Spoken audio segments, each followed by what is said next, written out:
Dear students, ಇವತ್ತು ನಾವು second PUC economics ಕ್ಲಾಸ್ನಲ್ಲಿ ಸೆಕೆಂಡ್ ಚಾಪ್ಟರ್ ಅನುಭೋಗಿಯ ವರ್ತನೆಯ ಸಿದ್ಧಾಂತ, the theory of consumer behaviour, ಈ ಚಾಪ್ಟರ್ಗೆ ಸಂಬಂಧಪಟ್ಟಂತೆ ಇವತ್ತು ನಾವು ಇಳಿಮುಖ ಸೀಮಾಂತ ತುಷ್ಟಿಗುಣದ ನಿಯಮವನ್ನು ನೋಡೋಣ. The law of diminishing marginal utility, ಈ ವಿಷಯವನ್ನ ನಾವು ಇವತ್ತಿನ ಕ್ಲಾಸ್ನಲ್ಲಿ ನೋಡೋಣ. ಇಳಿಮುಖ ಸೀಮಾಂತ ತುಷ್ಟಿಗುಣದ ನಿಯಮ, ಈ ನಿಯಮವನ್ನ ರಚಿಸಿರ್ತಕ್ಕಂಥವರು ಅರ್ಥಶಾಸ್ತ್ರಜ್ಞರಾಗಿರ್ತಕ್ಕಂಥ H.H. ಗೋಶೆನ್ ರವರು. ಆದರೆ ಈ ನಿಯಮವನ್ನು ಹೆಚ್ಚು ಪ್ರಚಾರ ಮಾಡಿರ್ತಕ್ಕಂಥವರು, ಅಭಿವೃದ್ಧಿಪಡಿಸಿದವರು ಯಾರಂದ್ರೆ ಅರ್ಥಶಾಸ್ತ್ರಜ್ಞರಾಗಿರ್ತಕ್ಕಂತಹ ಡಾಕ್ಟರ್ ಆಲ್ಫ್ರೆಡ್ ಮಾರ್ಷಲ್ ರವರು. ಆದರೆ ಈ ನಿಯಮವು ರಚನೆಯಾಗಿರುವುದು ಯಾವ ರೀತಿಯಲ್ಲಿ ರಚನೆಯಾಗಿದೆ ಅಂತಂದ್ರೆ, ಮಾನವನ ಎಲ್ಲ ಬಯಕೆಗಳನ್ನು ಈಡೇರಿಸಲು ಸಾಧ್ಯವಾಗುವುದಿಲ್ಲ.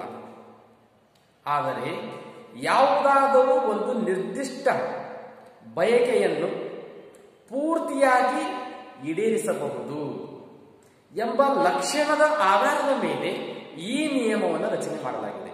ಅಂದ್ರೆ ಮನುಷ್ಯನಿಗೆ ಹಲವಾರು ರೀತಿಯಾಗಿರ್ತಕ್ಕಂಥ ಬಯಕೆಗಳಿರ್ತವೆ, ಆದರೆ ಎಲ್ಲಾ ಬಯಕೆಗಳನ್ನು ಈಡೇರಿಸಲಿಕ್ಕೆ ಸಾಧ್ಯ ಆಗೋದಿಲ್ಲ. ಯಾವುದಾದ್ರೂ ಒಂದು ಬಯಕೆಯನ್ನು ನಾವು ಈಡೇರಿಸಬಹುದು ಅನ್ನುವ ಲಕ್ಷಣದ ಆಧಾರದ ಮೇಲೆ ಈ ಒಂದು ನಿಯಮವನ್ನು ರಚನೆ ಮಾಡಲಾಗಿದೆ.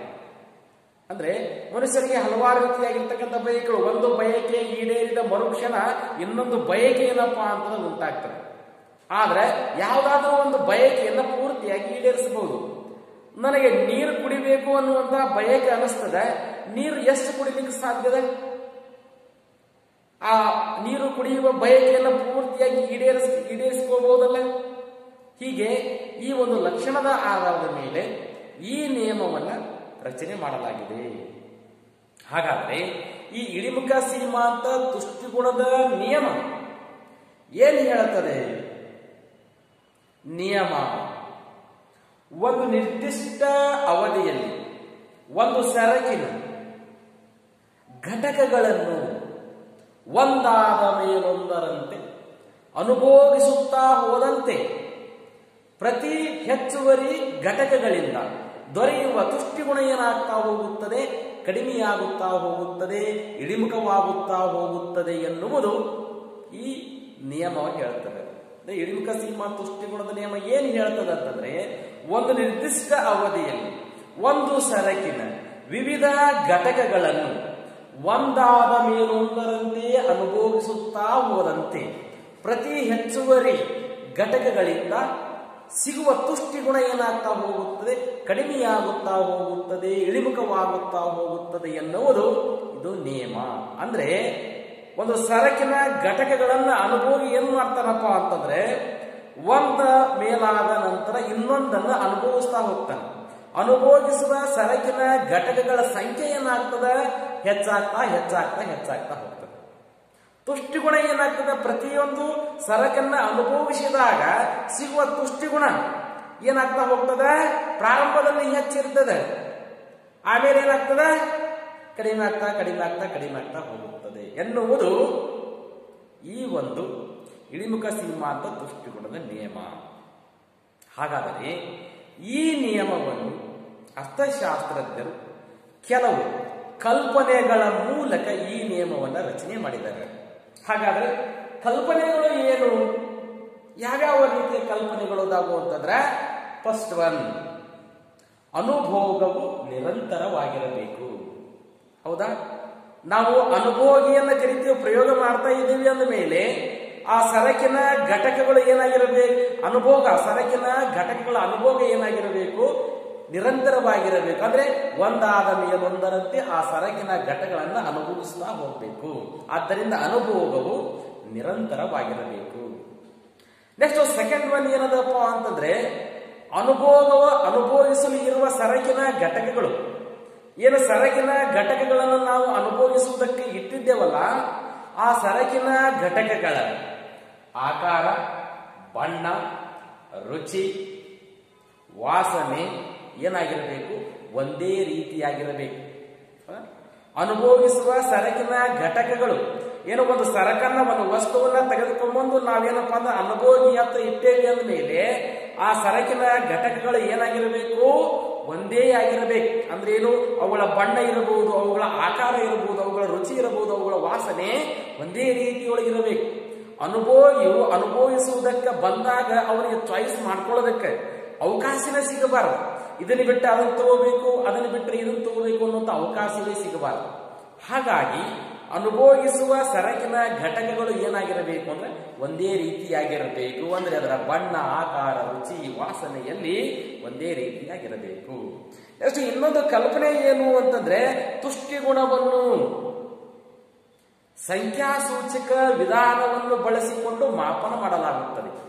ಇಳಿಮುಖ ಸೀಮಾಂತ ತುಷ್ಟಿಗುಣದ ನಿಯಮದಲ್ಲಿ ತುಷ್ಟಿಗುಣವನ್ನು ಹೇಗೆ ಮಾಪನ ಮಾಡಲಾಗ್ತದೆ ಅಂತಂದ್ರೆ, ಸಂಖ್ಯಾಸೂಚಕ ವಿಧಾನವನ್ನು ಬಳಸಿಕೊಂಡು ತುಷ್ಟಿಗುಣವನ್ನು ಮಾಪನ ಮಾಡಲಾಗುತ್ತದೆ. ಅಂದ್ರೆ ಏನು ಸಂಖ್ಯಾಸೂಚಕ ತುಷ್ಟಿಗುಣ ವಿಧಾನ ಅಂದ್ರೆ ಏನು?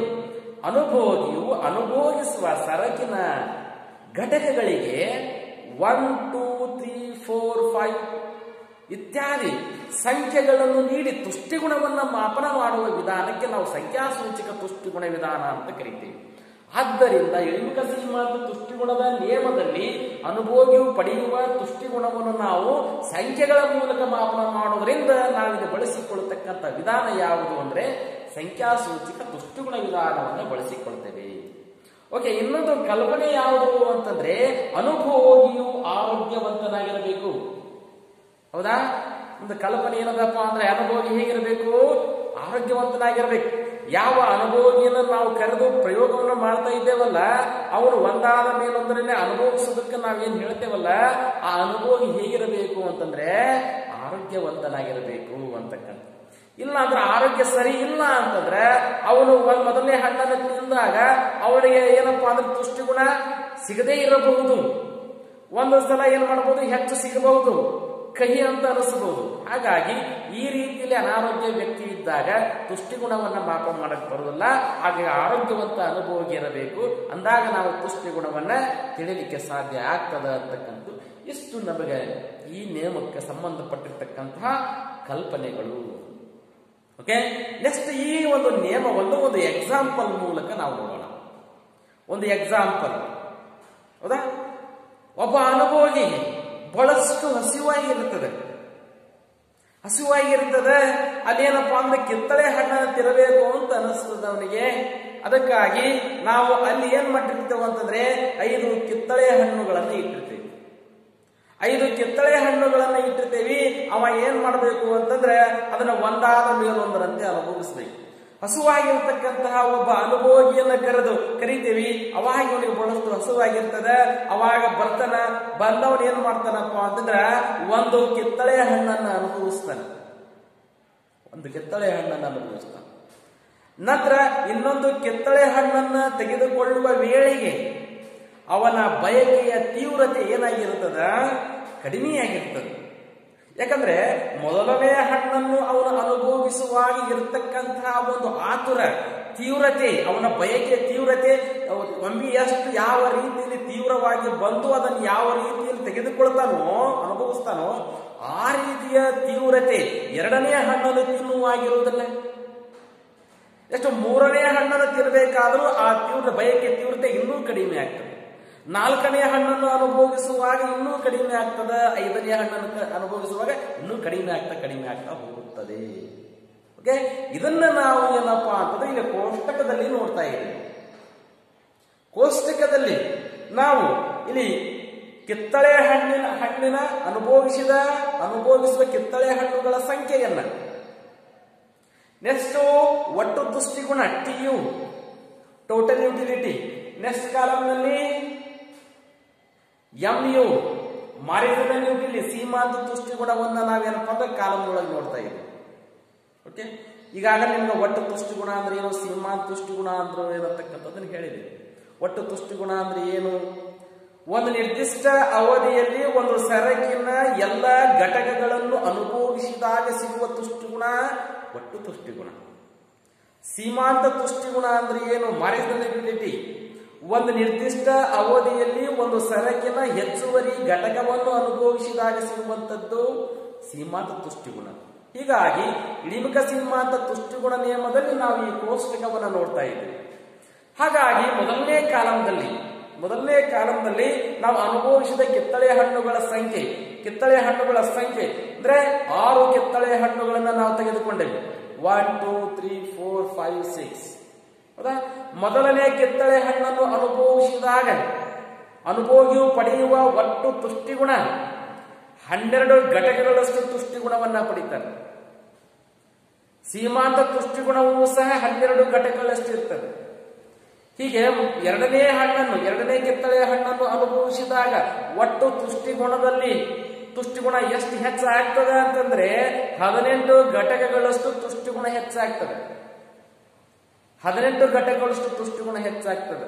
ಅಂದ್ರೆ ಒಟ್ಟು ತುಷ್ಟಿಗುಣ ಮೊದಲನೇ ಘಟಕವನ್ನು ಅನುಭವಿಸಿದಾಗ 12 ಇತ್ತು. ಹೌದಾ? ಸೀಮಾಂತ ತುಷ್ಟಿಗುಣವು 12 ಇದೆ. ಒಟ್ಟು ತುಷ್ಟಿಗುಣ ಎಷ್ಟು ಹೆಚ್ಚಾಯಿತು ಅಂತಂದ್ರೆ ಈಗ 12 ಇದ್ದಿದ್ದು 18 ಘಟಕಗಳಷ್ಟು ಹೆಚ್ಚಾಯಿತು. ಅಂದ್ರೆ ಎಷ್ಟು ಹೆಚ್ಚಾಯಿತು ಅದು ಸೀಮಾಂತ ತುಷ್ಟಿಗುಣ ಆಗ್ತದೆ. ಅಂದ್ರೆ 18 ಮೈನಸ್ 12 ಇಸ್ ಈಕ್ವಲ್ ಟು 6 ಘಟಕಗಳಷ್ಟು ಸೀಮಾಂತ ತುಷ್ಟಿಗುಣ ಏನಾಗ್ತದೆ ಅಂದ್ರೆ ಹೆಚ್ಚಾಗ್ತದೆ. ಅಂದ್ರೆ ಒಟ್ಟು ತುಷ್ಟಿಗುಣದಲ್ಲಿ ಎಷ್ಟು ಹೆಚ್ಚಾಗ್ತದೆ ಅದೇ ಏನು ಅಂದ್ರೆ ಸೀಮಾಂತ ತುಷ್ಟಿಗುಣ. ಈಗ ನೆಕ್ಸ್ಟ್ ಏನಪ್ಪಾ ಅಂದ್ರೆ ಮೂರನೇ ಕಿತ್ತಳೆ ಹಣ್ಣನ್ನ ಅನುಭವಿಸಿದಾಗ ಒಟ್ಟು ತುಷ್ಟಿಗುಣ 18 ಇದ್ದಿದ್ದು ಎಷ್ಟಾಯಿತು ಅಂತಂದ್ರೆ 22 ಘಟಕಗಳಷ್ಟಾಯಿತು. ಅಂದ್ರೆ ಎಷ್ಟು ಹೆಚ್ಚಾಯಿತು? 18 ಇದ್ದಿದ್ದು ಅಂದ್ರೆ 18 ಇರ್ತಕ್ಕಂಥದ್ದು 22 ಆಯಿತು. ಅಂದ್ರೆ 22 ಮೈನಸ್ 18 ಇಸ್ ಈಕ್ವಲ್ ಟು 4 ಘಟಕ. ಅಂದ್ರೆ ಸೀಮಾಂತ ತುಷ್ಟಿಗುಣ ಎಷ್ಟಾಗ್ತದೆ? 4. ನೆಕ್ಸ್ಟ್ ಏನಪ್ಪಾ ಅಂತಂದ್ರೆ 5ನೇ ಘಟಕವನ್ನು ಅನುಭವಿಸಿದಾಗ ಒಟ್ಟು ತುಷ್ಟಿಗುಣ ಏನಾಗ್ತದಪ್ಪ ಅಂತಂದ್ರೆ 22 ಇದ್ದಿದ್ದು 24 ಆಗ್ತದೆ. ಅಂದ್ರೆ 24 ಮೈನಸ್ 22 ಇಸ್ ಈಕ್ವಲ್ ಟು ಎಷ್ಟು ಅಂತಂದ್ರೆ 2 ಘಟಕಗಳು. ಸೀಮಾಂತ ಒಟ್ಟು ತುಷ್ಟಿಗುಣದಲ್ಲಿ ಎಷ್ಟು ಹೆಚ್ಚಾಯಿತು? 2 ಘಟಕದಷ್ಟು ಹೆಚ್ಚಾಯಿತು. ಆದ್ದರಿಂದ ಸೀಮಾಂತ ತುಷ್ಟಿಗುಣ ಏನಾಗ್ತದಪ್ಪ ಅಂತಂದ್ರೆ 2, ಅದು 2 ಆಗ್ತದೆ. ನೆಕ್ಸ್ಟ್ 5ನೇ ಘಟಕವನ್ನು ಅನುಭವಿಸಿದಾಗ ಒಟ್ಟು ತುಷ್ಟಿಗುಣದಲ್ಲಿ ಬದಲಾವಣೆ ಆಗುವುದಿಲ್ಲ. 24 ಇದ್ದಿದ್ದು 24 ಆಗ್ತದೆ. ಆದ್ದರಿಂದ ಸೀಮಾಂತ ತುಷ್ಟಿಗುಣ ಏನಾಗ್ತದಪ್ಪ ಅಂತಂದ್ರೆ 0 ಆಗ್ತದೆ.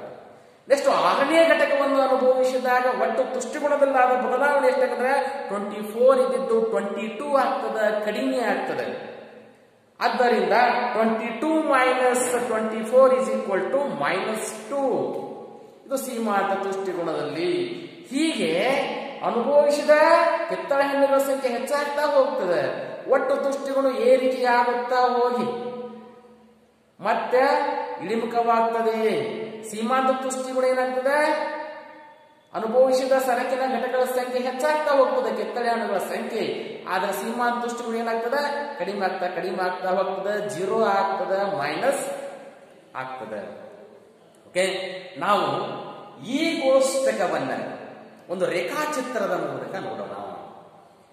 ಡೈಗ್ರಾಮ್ ಮೂಲಕ ರೇಖಾಚಿತ್ರ. ಓಕೆ, ಈ ರೇಖಾಚಿತ್ರದಲ್ಲಿ ನಾವು ನೋಡ್ತಾ ಇದ್ದೀವಿ OS ಅಕ್ಷದಲ್ಲಿ ಕಿತ್ತಳೆ ಹಣ್ಣುಗಳ ಸಂಖ್ಯೆಯನ್ನ, OY ಅಕ್ಷದಲ್ಲಿ ನಾವು ಒಟ್ಟು ತುಷ್ಟಿಗುಣ ಮತ್ತು ಸೀಮಾಂತ ತುಷ್ಟಿಗುಣವನ್ನ ಗುರುತಿಸಿದ್ದೀವಿ.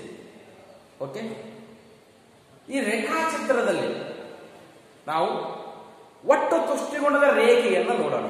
ಒಟ್ಟು ತುಷ್ಟಿಗುಣ ಕಾಲಂ ನೋಡ್ರಿ. ಒಟ್ಟು ತುಷ್ಟಿಗುಣ TU ಎಷ್ಟದ? ಕಿತ್ತಳೆ ಹಣ್ಣು, ಮೊದಲನೇ ಕಿತ್ತಳೆ ಹಣ್ಣು ಅನುಭವಿಸಿದಾಗ ಒಟ್ಟು ತುಷ್ಟಿಗುಣ ಎಷ್ಟದ? 12 ಘಟಕಗಳಷ್ಟದ. ಎರಡನೇದು ಅನುಭವಿಸಿದಾಗ ಎಷ್ಟಾಯಿತು?